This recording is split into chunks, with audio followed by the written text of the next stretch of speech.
Bonjour à toutes et à tous.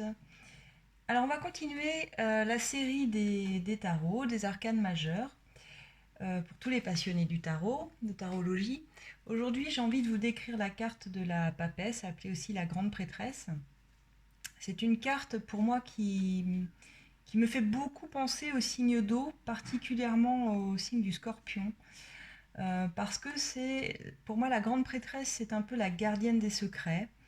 Euh, c'est une personne, quand vous l'avez dans un tirage, qui est très très connectée à son intuition. Ici à gauche, on a celle du tarot de Marseille et celui-ci du tarot doré.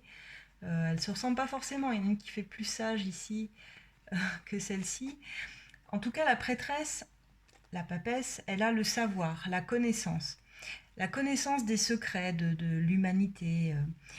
Ça me parle aussi d'une femme réservée, d'une certaine timidité, discrète. Elle est dans la discrétion. C'est une carte très féminine.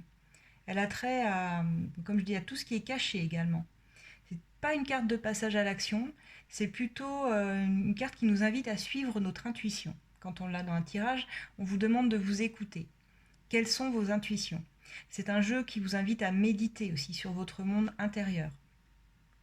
Donc cette femme, ici, a un aspect plus séduisant, on va dire, que celle-ci, un aspect séduisant mais caché, qui n'est pas visible. Elle comprend les autres également, euh, au-delà des mots, en fait. Elle sait voir les âmes.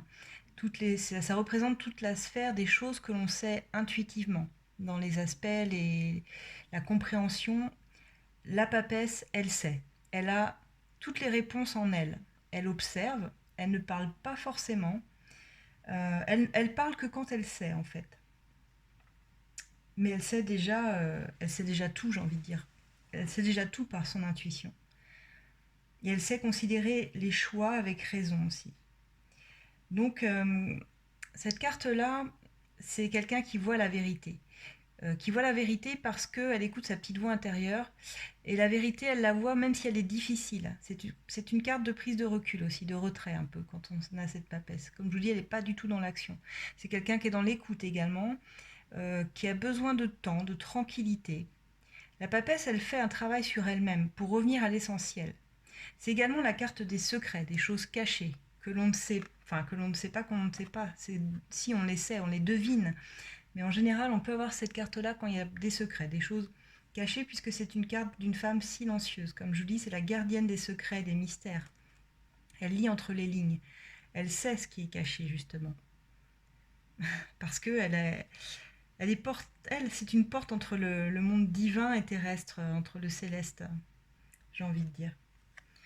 Et cette papesse, c'est une énergie également très lente. Elle étudie avant d'agir. Elle ne montre pas toujours son visage, elle ne dévoile pas ses projets non plus, mais elle connaît toutes les infos cachées.